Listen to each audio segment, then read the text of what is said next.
The Knicks signed Jalen Brunson to a 4-year, $104 million deal. Sick. We're talking about this again. And, man, this is a steal. I think the Knicks hit a home run with this signing. What was it supposed to be, 127? Sure. Wait, no, it was 110. No, I'm saying, what was it? Oh, you're right. It was supposed to be 110. I apologize. This was a steal from somebody who only 3 teams wanted. You stole them. Yeah, from those other 2 teams, absolutely. I'm just Who are the other 2? It was Dallas and Miami jumped in the conversation. They jump in every conversation. You didn't really steal him because Dallas didn't even make a play for him. They said you could have him. You straight. Yeah, one day offer him $21 million a year, something like that. I think that's like 5-6 less. The original contract was, I think, 55 for 4. And that was before the season started. He said, hold that, and then I'm going to play out this existing contract. And he bet on himself. And it worked. He won. Yep. It worked. And then he went to New York, and they offered him the deal that they offered him, and Mark Cuban let him walk out the front door, which I hate that logic. And the reason why I hate that logic is because it's such bad business. Yeah. A guy like Jalen Brunson, you could get something for him.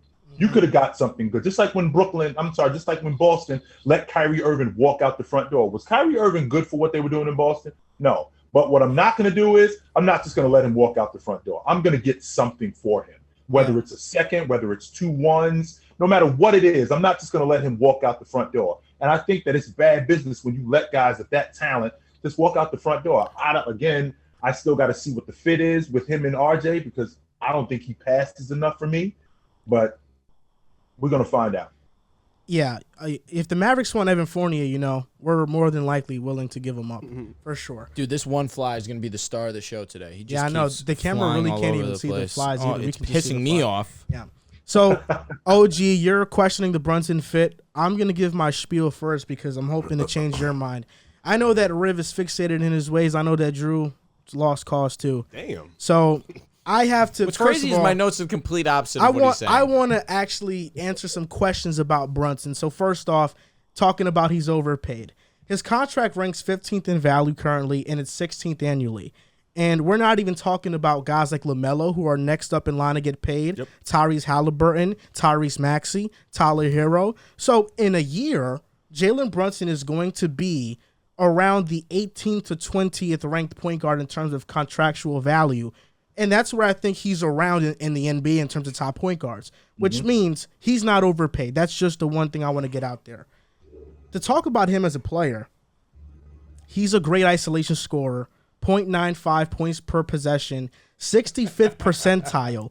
In the playoffs, when he had an increased load, it jumped up to 1.07 points per possession, 74th percentile, which was 11th amongst all players in the NBA playoffs. He shoots. Before you go any further, Jay, just so you know, we got an isolation scorer, so we don't need another one. You're good already. Oh, you can never get enough. Knicks don't have any isolation scores outside of RJ and Randall. We can always use 2. Them. Which one is it? You don't have none of you, or you got 2 of them. Which one is it? We got 3. So he shoots 51% from 4 to 14 feet. He's one of the best finishers at the point guard position. Although he's 6'1", he plays bigger than his size. He takes calculated dribbles. He's purposeful. He's crafty. He has amazing footwork. He can play in the post. And he's an elite corner three-point shooter.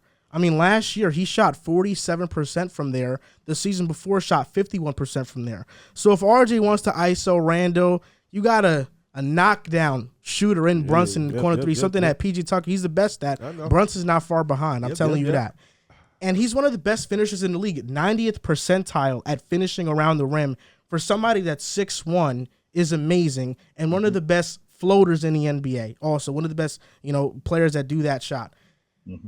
The biggest question, though, with you, OG, that you've talked about is that the playmaking aspect. And that's a valid concern. The assist numbers don't look great. That's because Luka dominated the ball. Does Luka make Brunson more efficient? Yes. Does Luka generate open looks for Brunson? Yes. But they have clashing play styles, and Jalen Brunson with an increased on-ball role, not only do his points look significantly better, so do his assists.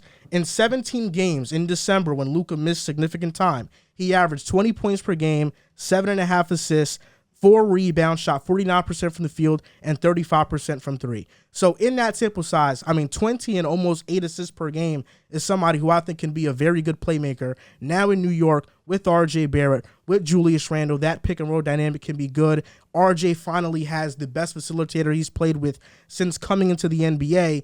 And in the playoffs, in 3 games without Luka, you have Jalen Brunson averaging 31 points per game, 5 rebounds, 5 assists. Without Jalen Brunson, the Mavericks don't get past the first round this past playoffs because Luka was hurt for the first 3 games, and Brunson backpacked Dallas, so he's capable of big-time performances.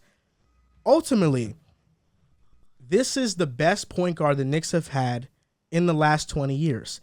That's not really an indictment on Brunson. Yes, dude, significantly. I was blanking on his name. Significantly. No way. Significantly. Raymond Felton was good for half a season. Significantly. The Knicks haven't had a point guard. Jalen Brunson is the first point guard that we have that's good, that's close to great.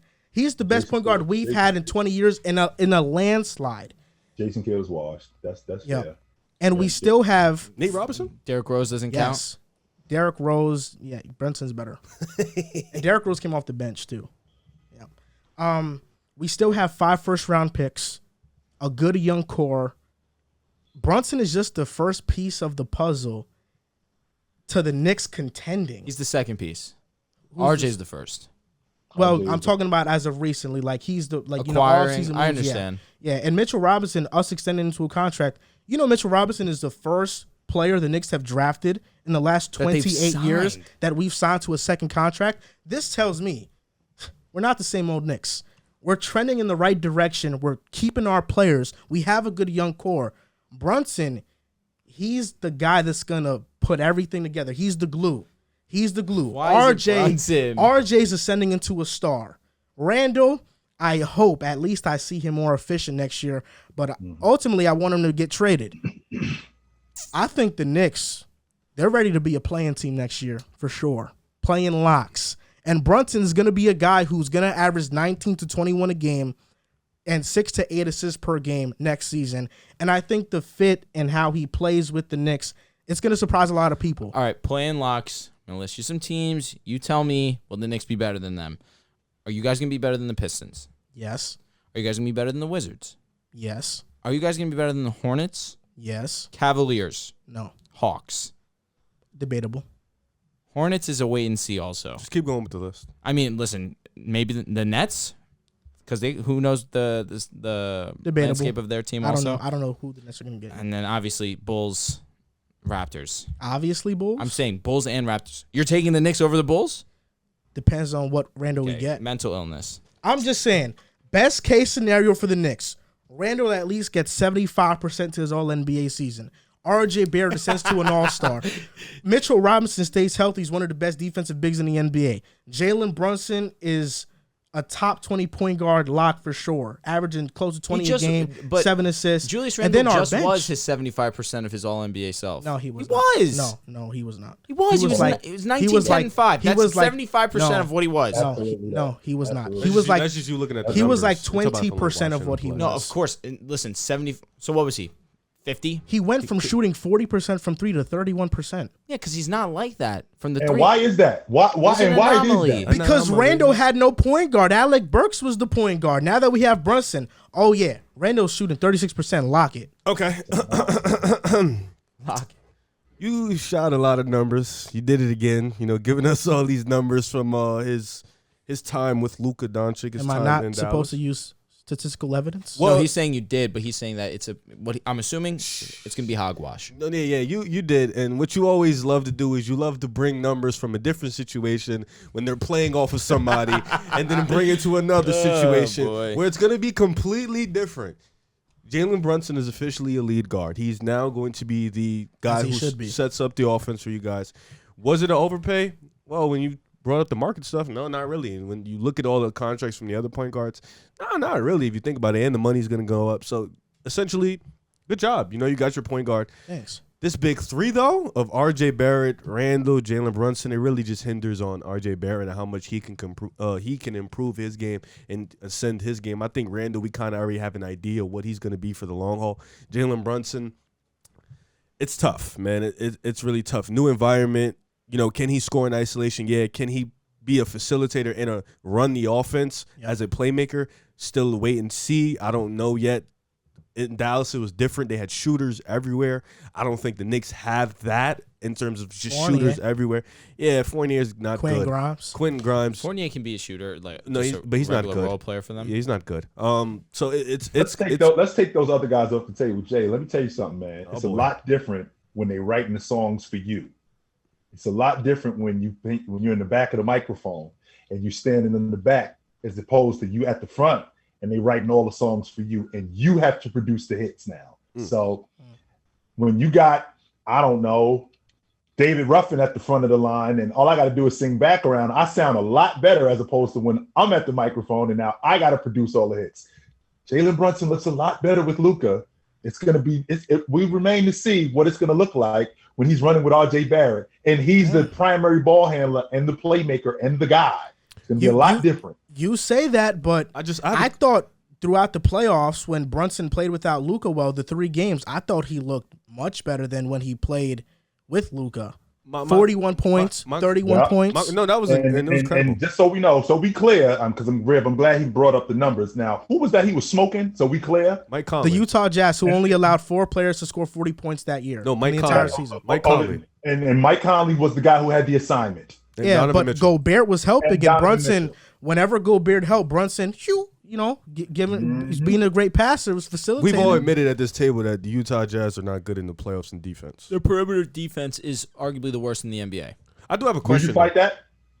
I'm not fighting that, but I'm also not going to discredit Brunson. That's fair. For taking advantage of that situation. And even if you can't knock and also points. It's hard to knock 40. And also I get it if he had 20 points and stuff like that. Okay, you're 20, but no, he had a 40 ball. No, I agree. 30. It's hard to knock 40. 40 and 30 against any defense is tough. I have a question. Now, you're going to give RJ an extension, I'm assuming. You have to. Mm-hmm. You locked up Brunson and Randall. What's the ceiling on this team? Because you're probably going to be around the playing area, so you're not going to get a high draft pick. Absolute ceiling's 8. Now you're that guard spot is kind of filled up, so now there is no young guy you can bring in that can play the one because Brunson is that. What's going to be the ceiling for this team? Playing team. But no, this can't be every year. Playing team ceiling. Well, last year's ceiling was what? The 4 seed after they No. The season that just passed. That season's over. So I know. But so you're saying we can't keep saying that. But they're coming off a 4 seed. There was good expectation. They're coming off a 4 seed. They didn't make the playoffs. They didn't make the play-in. Oh, they were bad. Now you get Brunson. The expectation is play-in. But how do you continue to get better? You lock up Mitch. You locked up Randall. You locked up Brunson. I don't know if these are Randall's off the books after this season, actually. But I don't know if these are guys that you have a team option. These are guys that you bank in to be the superstars or the all-stars. Wait, who? Brunson, Randall, Mitch Robinson. Okay, all right. I know Randall. Exclude RJ. As long as you're excluding RJ, I'll shake your hand right now. RJ's the one guy. This is the thing. I think Quentin Grimes is going to be a fine player. That's cool. Okay, I think that Julius Randle, he's going to play efficiently this year to the point that we're going to get more than a bag of chips for him in a trade. I'm done with this efficient logic. Okay, we sick of this with the Knicks. I've had it with you guys with this Knicks. Let me tell you why, Jay. Because what you trying to sell me? He's trying to sell me a blimpie and a 6-pack for $100. That's what he's trying to do. That's exactly what this dude is trying to do right now. I am sick and tired of the Knicks with this. We're going to be this and we're going to be that. Julius Randle's going to be more efficient. When are we going to see results? Rib just said it. October. Julius Randle, R.J. Barrett, who I think is the franchise player, and Jalen Brunson. Yeah. What is the future of this organization with these guys? Because I think your boys missed the boat with passing on Mark Williams from Duke. I think he's better than Mitchell Robinson right now. And I think that he's younger and cheaper. And I would have loved him. I think he's perfect for what you guys are doing. But that's neither here nor there. Like Rib just said, not Mitchell Robinson, I'm sorry, R.J. Barrett, Julius Randle, and Jalen Brunson. What is the ceiling for these three guys? The ceiling In is the East. dependent on RJ Barrett and how good he's going to be. He's improved every year. We've already seen that. So now you already know who Julius Randle is. You're not getting any more. So let's stop with he's going to be more efficient, and let's dead all of that line. An All-NBA second teamer. We already know who he is. It's over. We know who Julius Randle is. Jalen Brunson, he's coming into his own. Is Jalen Brunson going to be an all-league guard? Is he going to be an all-star? Is he going to be any of these things? Is that what you're paying him for? He's going to be the most steady non-all-star point guard in the NBA. What the hell is that's Mike Conley? Nah. Mike Conley is Mike Conley bad? Wow, I'm fine with Mike Conley. The Grizzlies I would be more than fine with the Brunson difference being is Conley. the difference is the league was different. The Grizzlies had Zach Randolph, Marc Gasol, Tony Allen, and they had an elite defense around them. Julius Randle's better than Zach Randolph. What the hell are you saying to me? What are you saying? No, Julius Randle is not better than Zach.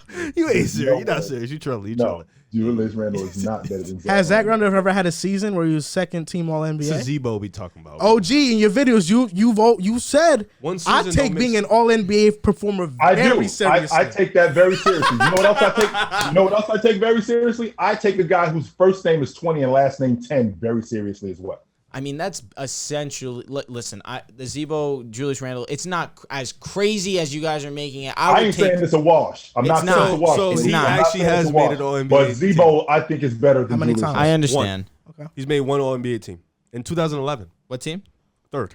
Okay. Two-time All-Star. What was his stats? I got you right now. Because Randle was 24, 10, and for 6. one season. What's his stats though? Like, don't tell me one season. Tell me. But what's Julius his Randle's average so actually, 20 points in three Randle years. was 24 and 10 1 year. Yes, you mean that Randolph? that was last year. Randolph. And he was 21 and 13 another year, 21 and 9, 21 and 11, 21. OG, our editor over here is having a stroke at the thought of Julius Randle being better than Zebo. Yeah, he was pretty much 20 and 10 for his career. Yeah, he was 20 and 10 for his career. Yeah.